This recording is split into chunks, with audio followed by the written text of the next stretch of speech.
नमस्कार, मैं reporter Pankaj the खटक पर आपका स्वागत है। इस वक्त मैं मौजूद हूँ एसपी कार्यालय सीकर के अंदर है।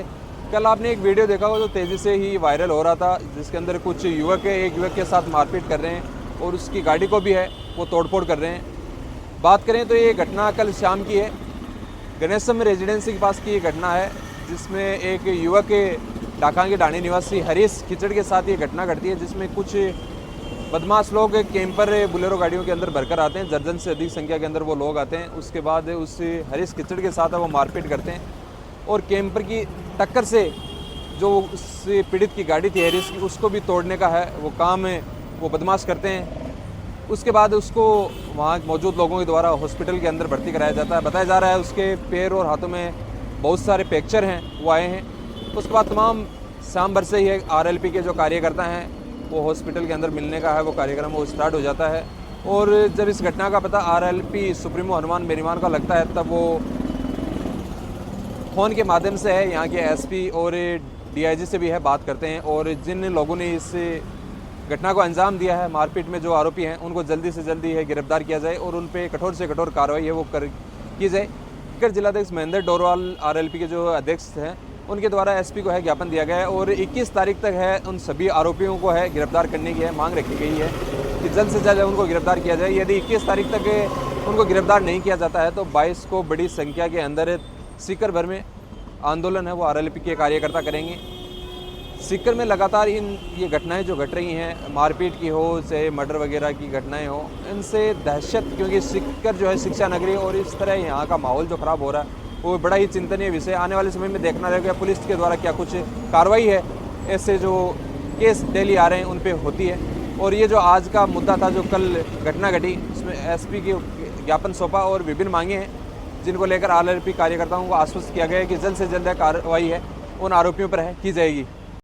अचानक मैं जैसे कि पालवास रोड पे एक चाय की थड़ी है वहाँ पे खड़ा था, कोई मेरा दोस्त था मेरे साथ, तो बातचीत कर रहे थे।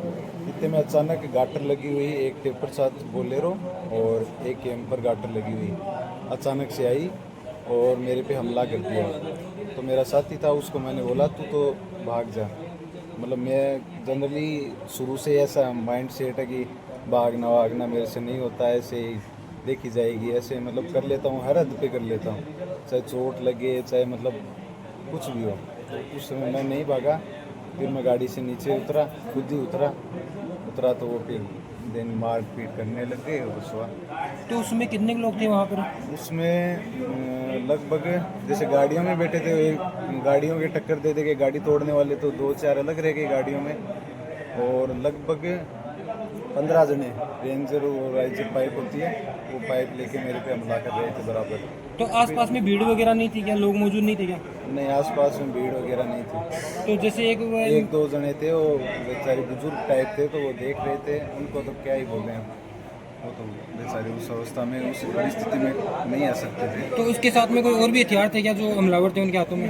हमलावर की जैसे राइजर पाइप थी और हथियार भी हो सकते हैं उनके पास, क्योंकि जैसे कि मान लो उनकी थिंकिंग हो कि इसके पास 5-7 जने मिल जाएं तो वो आगे वाले हथियार में निकालें, वो निकालें, हो सकते हैं, अंदाज़ा लगा सकते हैं, बाकी निकाले नहीं कि हुई। तो मारपीट के बाद में वहाँ से आपको अस्पताल कौन लेके आया था? बाद में रेजिडेंसी में मैं लगभग सब नोन है मेरे, वो थोड़ा सा ऐसे ही हो गया था, टाइम सही नहीं था, वरना रेजिडेंसी में मेरे सारे नोन थे, सब बढ़िया लड़के थे अच्छे।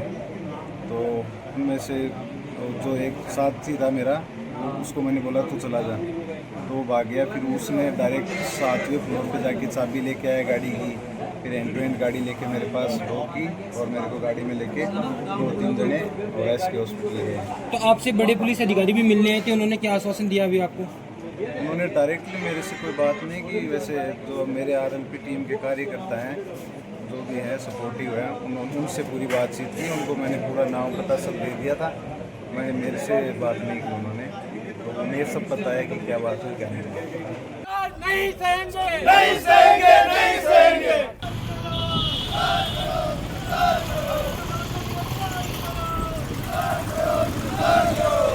हमारे सक्रिय कार्यकर्ता हरीश खिचड़ के साथ असामाजिक तत्वों द्वारा मारपीट की गई और उसके दोनों हाथ और दोनों पैर तोड़ दिए गए। इस घटना को लेकर राष्ट्रीय लोकतांत्रिक पार्टी के प्रदेश भर के कार्यकर्ताओं में भारी आक्रोश है। लेकिन लोगों की इच्छा थी कि हम ईंट का जवाब पत्थर से दें। इस त्योहारी सीजन को देखते हुए दीपावली का त्यौहार बड़ा त्यौहार है, इस त्यौहार में किसी प्रकार की अव्यवस्था नहीं हो, इसलिए हमने 21 तारीख तक पुलिस को ये मैसेज दिया है कि आप 3 दिवस में इसमें कठोरतम कार्रवाई करें, सारे अपराधियों को गिरफ्तार करें और उनका एक ऐसा पूरे प्रदेश में मैसेज आना चाहिए गिरफ्तार करके ऐसा जुलूस निकालें कि दूसरे जो इनसे सीख लेके जो अपराधी पनप रहे हैं वो अपराध कम हो। ये छोटी सी बात थी, इसको लेकर जिस तरह से जघन्य रूप से अपराध किया गया है और उस व्यक्ति के साथ उस व्यक्ति पर हमला तो एक व्यक्ति पे हरीश पे किया है, लेकिन 2 व्यक्तियों को 4-6 महीने के लिए और एंगेज कर दिया। उस व्यक्ति के साथ 2 व्यक्तियों की और हत्या का प्रयास किया है। इस मामले में एसपी साहब ने हमें आश्वस्त किया है कि टीमें नज़दीक हैं और पूरे प्रयास कर रहे हैं, सफलता जल्दी आज ही उन्होंने तो आश्वस्त किया है कि आज रात तक ही शाम तक कोई ना कोई सफलता हम हासिल कर लेंगे। हमें प्रशासन पे पूरा विश्वास है, लेकिन प्रशासन अगर 21 तारीख तक इस मामले में कार्रवाई नहीं करता है तो 22 तारीख को राष्ट्रीय लोकतांत्रिक पार्टी सीकर में बड़ा आंदोलन करेगी, जिसकी संपूर्ण जिम्मेदारी राजस्थान सरकार की होगी, सीकर पुलिस की होगी, सीकर जिला प्रशासन की। मुख्य आरोप के नाम आरोपी 8 तो नामजद आरोपी हैं, उनमें अजय कोई कासली का है, वो उस गैंग का लीडर बता रहे हैं, अजय कासली, और उसके साथ कोई 2-3 लड़के बिनाऊ के हैं, 2-3 लड़के और हैं, 8-10 नामजद आरोपी हैं, 15 लड़के थे। सारे सीसी फुटेज आ चुके हैं जिनमें वो इस पर गाड़ी चढ़ाने का पूरा प्रयास कर रहे हैं। उसके सीसी फुटेज आप लोगों के पास भी है। इसको मारने का पूरा प्रयास किया, ये बेहोश हो गया तो इसको मरा हुआ समझ के वो छोड़ के भगे हैं और लोगों का क्राउड वहाँ इकट्ठी हो गई, क्योंकि वहाँ नज़दीक में काफ़ी बस्ती है, लोग रहते हैं, उसकी भीड़ को देखकर वो लोग भगे हैं। पुलिस प्रयास कर रही है, एक गाड़ी रात को वो छोड़ के कहीं छोड़ के भग भी गए थे, 2 गाड़ियाँ और हैं, उनका ट्रेस कर रही है, पुलिस पीछा कर रही है और हमें एसपी साहब ने आश्वस्त किया है। इस मामले में नागौर सांसद हनुमान जी बेनीवाल ने डीजी साहब, एडीजी क्राइम, आईजी साहब सबसे बात की है और सख्त से सख्त कानूनी कार्रवाई करने का उनको निर्देश दिया है। पूरे राजस्थान की पुलिस प्रशासन ने हमें आश्वस्त किया है कि इस मामले में कठोरतम कार्रवाई हो। एक सर उसमें सोशल मीडिया पर वो पोस्ट भी डाल रहे हैं इसके खिलाफ में। हाँ, वो जिम्मेदारी ले रहे हैं। हाँ। अभी उनको पता नहीं है कि पुलिस के हाथ कितने लंबे हैं। पुलिस अगर कार्रवाई करने पे उतरती है तब वो बहुत दूर तक जो भी अपराधी होता है उसको ढूंढ के ले आती है। और ये आज क्या है, सोशल मीडिया का ज़माना है, लोग यूट्यूब देखते हैं किस तरह से किसको मारना है, वहाँ पर मारने पर कौन सी चोटें आएंगी, ये सारे उसको मारा भी गया है तो वो बड़े फिल्मी स्टाइल से मारा गया है। और ये सोशल मीडिया पे जो जिम्मेदारियां ले रहे हैं ये अभी उगते हुए बच्चे हैं, इनका पुलिस इलाज कर देगी। एसपी साहब ने पूरा आश्वस्त किया है कि सीकर जिले में इस तरह के जो अपराध कर रहे हैं उनका परमानेंट इलाज कर देंगे, आप निश्चित रहिए।